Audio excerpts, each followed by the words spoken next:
What's up, guys? Jake Shum here with Gridiron Gateway Elite Training. Again, just going to show some band setups for bench pressing, straight to the point, not editing this video, just going with the flow, so if I mess up, big deal. Here we go. So this is for if you actually have a bench unit, machine, whatever you want to call it, at your gym. So the way that I like to set up the bands here is obviously you can see there are pins that you can put in different sections here, all along the sides, right in the middle here.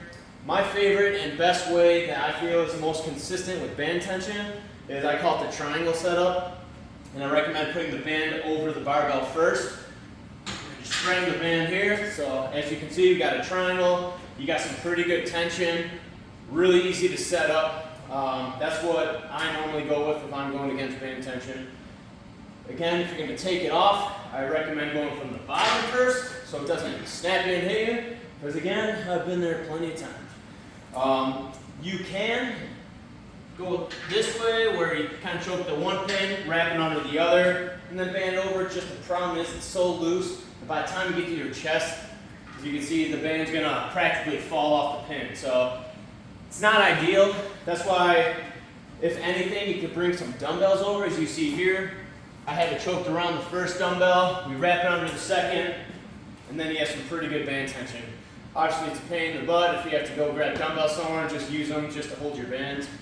If you don't have a system like this with the pins and everything, you could try to, I like to double the band, so twist the band, go end to end.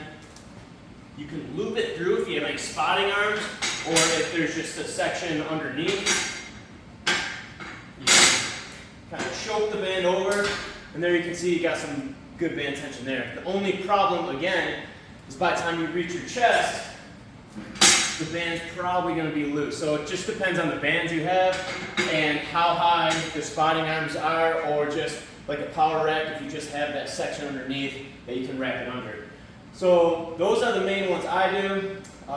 Again, if you don't have the pins, I'd say the last option is grabbing a dumbbell. Grab the band, twist, end to end, and you can just wrap it under the dumbbell, make sure it's heavy enough, and then you got it over the barbell. So easy setup, just make sure you have a strong enough dumbbell. Gotta be that person to grab the dumbbells just for using the bands. You gotta do what you gotta do. So there's a few setups for that if you have the bench setup. So I'm gonna walk you over here to the power rack. Let's go for a ride. So,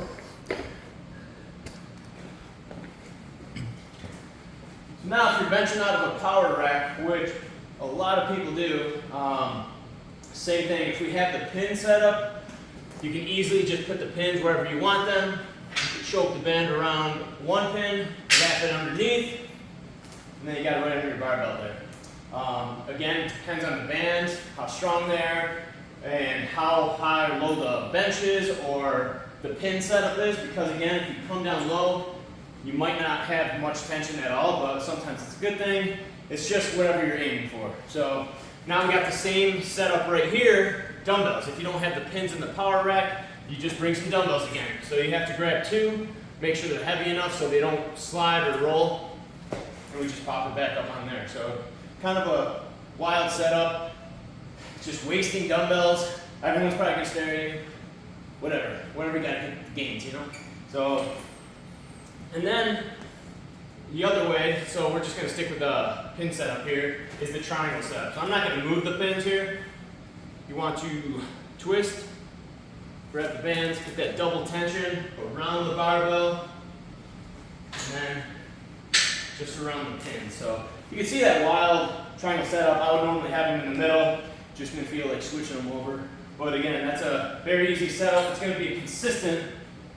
As you can see, it's pretty strong at the bottom, pretty strong at the top. So it just depends on how much band tension you're looking for. If you're looking for nothing so much at the bottom, I would really recommend going this way, where then you have some very decent to moderate band tension, so pretty strong at the top.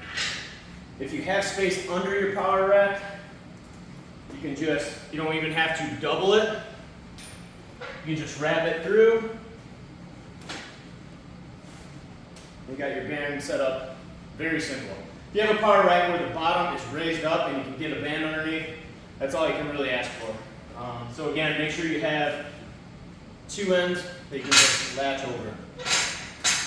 And one final one, we're going to double the band, twist, get that double band tension.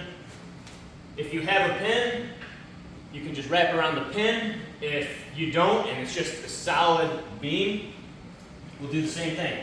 We'll put it underneath, kind of choke the band, and you're going to get some real strong band tension here. So, very strong band tension. So that's as I usually call it, it's either choking the band, putting it through, or just doubling the ends. And so we got our dumbbells, wrapping around the beams, got the pins. Again, it depends on the power rack, where the bench is. Sometimes they're high, sometimes they're low. Whatever band you want to use, it's just the tensions could be different. So it's, that's what you got for power rack. We got our bench press. Hopefully it helps out. If you have any questions, again, email me, gridirongatewaytraining@gmail.com. That's a long one. Or check out gridirongatewaytraining.com. A lot of videos up there. Hit me up with questions. Instagram, YouTube, you name it. Take care, guys.